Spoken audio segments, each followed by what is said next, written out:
Welcome back. Dr. Papa is here talking about the top medical headlines. And as we told you at the top of the newscast, a new cancer report shows more cases of cancer, the most common, here in upstate New York than downstate. Tell us what this is all about. It's very interesting. The American Cancer Society of New York and New Jersey look at this every now and then. And what they found was in upstate New York compared to downstate New York, there are more cancer cases, a higher cancer rate than there is down in the downstate area, New York and Long Island.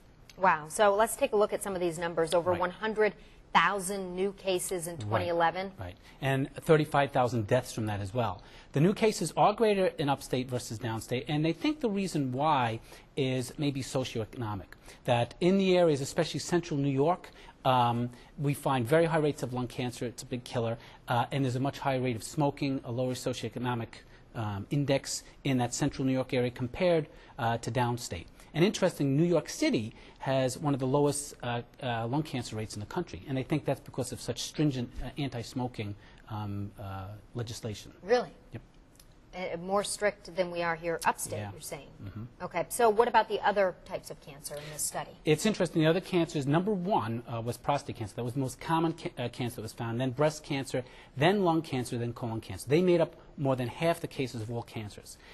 Interesting, lung cancer was number 3 on that list, but it's the number 1 killer. It's still a very deadly killer, and it's almost preventable. What should we all take away from this report?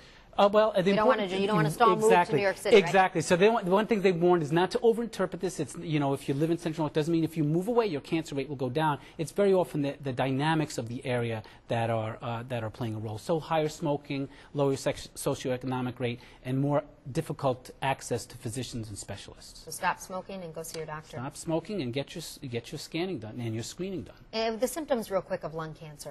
It's usually cough. It can be weight loss. Very often, by the time you have symptoms, it's too late. So how do you know to be You don't screened? smoke. There is right now, there's a lot of controversy about screening. There is some screening recommendations at the beginning, but it's still a very aggressive cancer. What if you've been exposed to secondhand smoke then? It does increase your risk, not as much as you have first-hand smoke. You have a right to protect your air.